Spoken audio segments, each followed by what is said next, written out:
कि हार न मान उन्हें करके दिखा जिन्होंने तुझसे ये कहा था कि तुझसे बेटा नहीं होगा। डीजे उनके घर के सामने ही बजेगा जिन्होंने तुझसे ये कहा था कि बेटा तुझसे नहीं होगा। धीरे धीरे ही सही मगर मंजिल को प्राप्त करते रहिए साथियों। कछुए की तरह चलते रहिए क्योंकि विजय हमेशा कछुआ ही होता है। खरगोश को घमंड होता है कि हम बड़े तेज गति में चलने वाले हैं, हम तो रफ्तार वाले हैं। घमंड न कर है जिंदगी, जिंदगी में किरदार बदलते हैं। आईने वही रहते हैं लेकिन चेहरे बदलते हैं। ध्यान रखना किस्मत आपकी भी चमकेगी, बशर्ते आप लगातार अध्ययनरत रहिए, अच्छे से अपनी तैयारी को करते रहिए। नमस्कार साथियों, मैं जैनेंद्र सिंह आप सभी का हार्दिक स्वागत करता हूं अपने YouTube channel Krishna study point पर। और आज का मेरा विषय है समास। समास का दूसरा भाग। पहला भाग मैंने बता दिया था, उसमें मैंने 3 समासों को समझाया था। तत्पुरुष समास, और तत्पुरुष समास को समझने के लिए उनके कारकों को आपको याद करना अत्यंत आवश्यक है। अगर वो वीडियो आपने नहीं देखा है तो डिस्क्रिप्शन में आपको लिंक उसका मिल जाएगा, उसको आप अवश्य देख लें इस वीडियो को देखने से पहले। तीन समास मैंने पहले वाले वीडियो में आपको समझा दिए थे। अव्ययी भाव समास, तत्पुरुष समास और द्विग समास। तीनों में क्या है, तत्पुरुष समास में कारकों को याद करना होता है क्योंकि तत्पुरुष के 6 उपभेद होते हैं और 6 उपभेदों को अलग अलग पहचानने के लिए उनके कारकों को याद करना आपके लिए अत्यंत आवश्यक है। अव्ययी भाव समास में पहला पद जो होता है वो अव्यय होता है। अव्यय क्या होता है वो भी मैंने आपको पहले ही इसमें बता रखा है।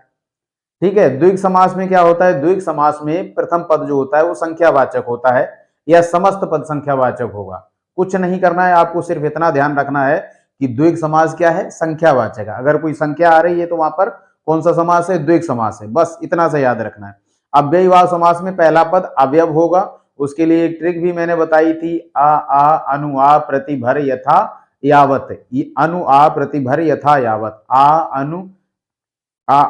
अनु प्रतिभर यथा यावत, ये शब्द अगर आपके आ रहे हैं या उपसर्ग के रूप में ये शब्द अगर अव्ययी भाव समास में लगे हुए हैं तो वहां पर अव्ययी भाव समास होगा।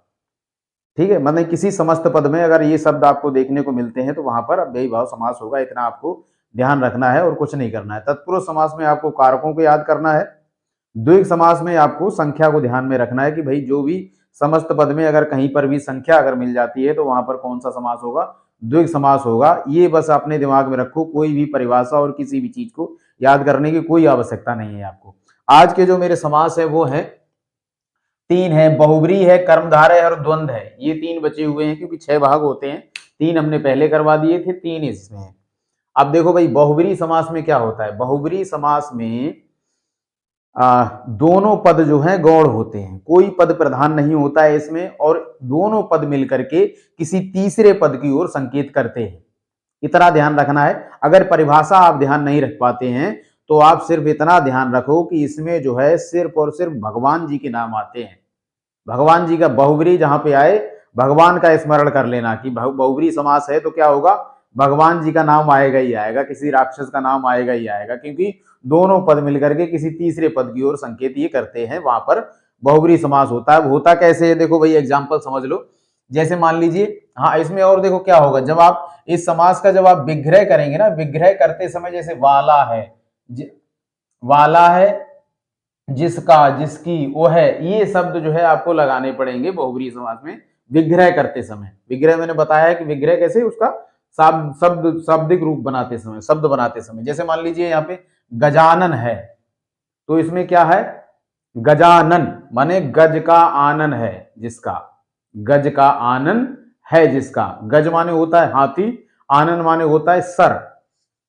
तो गज का आनन किसका है, गणेश जी का। आप दोनों शब्द मिलकर के गजानन, गज का आनन माने 2 शब्द मिलकर के तीसरे शब्द माने गणेश की ओर संकेत कर रहे हैं। तो देखो यहाँ पे अब किस, गणेश जी कौन है, भगवान है, तो यहाँ पे भगवान जी का नाम आया। ठीक है, मैंने बताया कि भाई जहां पर भी आपको भगवान जी का नाम मिले वहां पे समझ लेना प्रभु यहाँ पर बहुब्री समास है। तो अगला है हमारा त्रिनेत्र। 3 नेत्र हैं जिसके, किसके 3 नेत्र हैं, 2 नेत्र, तीसरा नेत्र यहाँ पे होता है भाई, खुल जाता है तो रुद्र रूप धारण कर लेते हैं तभी खुलता है। उनका कौन है, शिव जी। त्रिनेत्र, और 3 नेत्र किसके हैं, शंकर जी के हैं, तो ये भी भाई बहुब्री समास हो गया। नीलकंठ, नीला कंठ है जिसका, नीलाकंठ है जिसका अर्थात शिव जी हो गए। दशानन, 10 आनन है जिसके, यानी कि 10 सिर किसके हैं, रावण के हैं, है ना। पीतांबर, पीला अंबर धारण करने वाला, कौन पीला अंबर धारण करता है, श्री कृष्ण जी करते हैं, है ना। चक्रधर, चक्र को धारण करने वाला, है ना। मैंने बताया बहुब्री विग्रह करते समय जैसे वाला है, जिसका है, जिसके हैं, जिसकी है, ये शब्द अगर जहां पर भी आ रहे हैं वहां पर बहुब्री समास होगा। और कुछ भी याद करना नहीं, आपको सिर्फ इतना ध्यान रखना है कि इसमें भगवान जी के नाम आते हैं, दैट्स इट, खत्म हो गया बहुब्री समास। तो ये आपकी ट्रिक है, क्या है कि इसमें जो है भगवान का स्मरण करना है आपको, भगवान का स्मरण कर लेना कि भगवान के नाम यहाँ पर आएंगे ही आएंगे जहां पर बहुब्री समास होगा। अगला है हमारा कर्मधारय समास। इसमें देखो क्या होता है, कर्मधारय समास में विशेषण विशेष्य का संबंध होता है। इसका वैसे उत्तर पद प्रधान होता है, पूर्व पद यानी पहला वाला पद न होकर के, पहला वाला पद जो होता है वो गौण होता है और उत्तर पद जो होता है वो प्रधान होता है, मुख्य वही होता है। और इसमें विशेषण विशेष्य और उपमान उपमेय का संबंध होता है। विशेषण विशेष्य होता क्या है वो भी मैं आपको बता देता हूं कि जिसकी विशेषता बताई जाती है वो विशेष्य होता है और जो विशेषता उसमें होती है वो विशेषण होता है। जैसे मान लीजिए काली शर्ट, शर्ट काली है, जैसे ये मेरी शर्ट जो है काली है, तो ये शर्ट जो हो गई ये विशेष्य हो गई, और काला जो रंग है इसका ये विशेषता हो गई, ये विशेषण विशेष्य होता है, माने ये विशेषण हो गया, काला रंग जो है वो विशेषण हो गया और ये शर्ट जो है वो विशेष्य हो गई, माने जिसकी विशेषता बताई जा रही है वो विशेष्य है और जो उसमें विशेषता है वो विशेषण हो जाएगा। ठीक है, तो ये संबंध आपको इसमें कर्मधारय समास में देखने को मिलता है। जैसे मान लीजिए यहाँ पे उदाहरण देख लेते हैं हम, चंद्रमुख है, चंद्रमुख, अब यहां चंद्रमा के समान यानी कि तुलना की जा रही है, तो उपमान उपमेय हो गया। उपमान उपमेय माने किसी से किसी की तुलना की जा रही है। अगर विशेषण विशेष्य का संबंध है तो भी और उपमान उपमेय का संबंध है तो भी यहां पर कर्मधारय समास होगा। चंद्र मुख, चंद्र के समान है जो मुख, चंद्र के समान है जो मुख हो जाएगा। अब जैसे देखिए इसमें इसका उत्तर पद प्रधान होता है तथा विशेषण विशेष्य और उपमेय उपमान का इसमें संबंध होता है, जो मैं आपको पहले ही बता चुका हूं। तो यहां पे देखो उपमान उपमेय हो गया। गुरुदेव, देव के समान है जो गुरु, देव के समान जो गुरु, यानी कि यहां पर भी तुलना की जा रही है गुरु जी की और देवता की। चरण कमल, चरण के कमल के समान जिसके चरण है, यानी कमल के समान जिसके हैं चरण, पैरों की जो है समानता जो है कमल के समान कोमलता से की जा रही है, तो यहां पर भी देखो उपमान उपमेय तुलना हो रही है। नील गगन, नीला है जो आसमान, यहां पर विशेषण और विशेष्य का संबंध है, माने इसकी आसमान की जो है विशेषता बताई जा रही है कि आसमान जो है वो नीला है। मेरे हिसाब से आपको क्लियर हो गया होगा कि कर्मधारय में विशेषण विशेष्य का संबंध होता है, बहुव्रीहि में क्या होता है कि दोनों पद मिलकर के किसी तीसरे पद की ओर संकेत करते हैं, और इतना ध्यान रखना है उसके में भगवान जी के नाम आते हैं बस। विशेषण विशेष्य कर्मधारय, भगवान जी के नाम बहुव्रीहि, इतना याद रखना है आपको। अगला है हमारा द्वंद्व समास। तीनों समास देखो कितने सरल है, समास कोई कठिन नहीं है, बच्चों को लगते हैं कठिन, क्या है सिर्फ याद करने वाली जो चीज है वो तत्पुरुष समास में है। तत्पुरुष समास के अगर आप कारक याद कर लेते हैं तो उसको समझना बहुत आसान है, कुछ भी नहीं है। कर्ता ने कर्म को करण से संप्रदान के लिए अपादान से अधिकरण, अधिकरण में पर संबंध का की संबोधन हे हरि, है ना, और उनमें से एक ऊपर का एक नीचे का हटा दो, बाकी 6 जो है वो तत्पुरुष समास में प्रयोग होते हैं। अगला है हमारा द्वंद्व। द्वंद्व जानते हो क्या होता है? द्वंद्व माने होता है कि अरे द्वंद्व कर रहे हो, कहते हैं ना कैसे धुंधी मचा रहे हो, कैसे द्वंद्व कर रहे हो। द्वंद्व का अर्थ होता है बराबर वाले। द्वंद्व होता किसमें? बराबर वाले में। द्वंद्व माने होता है झगड़ा करना, लड़ाई करना, और लड़ाई झगड़ा किसमें होगा? जो बराबर का होगा। भाई जो कमजोर होगा वो तो डर के मारे भाग ही जाएगा, है ना। तो द्वंद्व में सिर्फ ये याद रखना है कि इसके दोनों पद जो हैं प्रधान होते हैं, और इनमें बीच में जो है ये जो योजक का चिन्ह होता है ये लगा रहता है। ये जिसको बच्चे कुछ अंग्रेजी वाले होंगे वो डैश समझते हैं, है ना। योजक चिन्ह इसमें जो है लगा रहता है बीच में। अब जब विग्रह करेंगे तो योजक की जगह और आ जाता है, इसमें दोनों पद प्रधान होते हैं, ध्यान रखना, ठीक है।